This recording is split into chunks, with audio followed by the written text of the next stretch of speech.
Warner Brothers Discovery hopes NBA fans tune in to AEW after All-Star Saturday night. Good luck with that.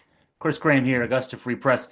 Everything about AEW's Grand Slam Australia has been a mistake, from the initial decision to try a stadium show to intimating at the outset that it was going to be a pay-per-view show, and now the booking. Now, the backstory here that and why this is important to non-wrestling fans even is Saturday's show is going to be broadcast after NBA's All-Star Saturday Night. The idea from Warner Brothers Discovery, which is paying big bucks to AEW for the promotion's TV and streaming rights, being the audience there for the NBA might have an incentive to stick around to check out the rasslin, which can only be good for the AEW product going forward. And that's a great theory. I like the idea.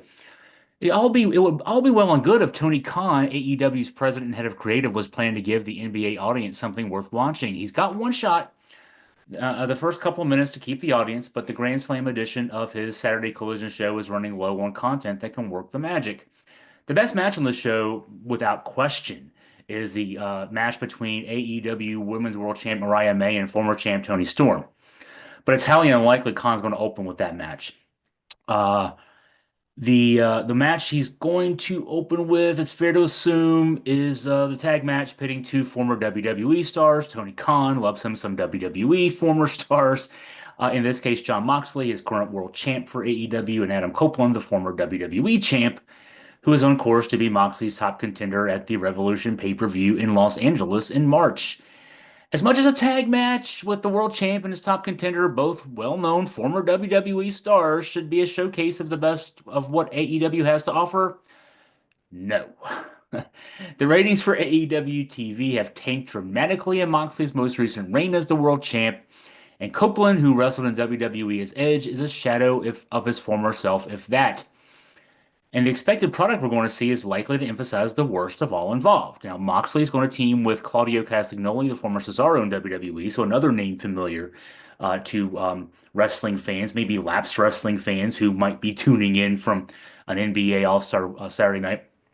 Copeland's teaming with someone that they would not have heard of, the former IWGP World Champ Jay White, who's a top flight performer, but has been booked as anything but since signing with AEW in 2023. Moxley matches, unfortunately, for the viewing audience that will be tuning in, at least the new people who will be tuning in, they follow the same tired formula. Brawling at ringside ends up in the stands, carefully carved out areas so no fans get involved. You don't want lawsuits. Nobody wants lawsuits. Before the match ends up backstage into secure areas and concourses and concession areas. I mean, it's what it is.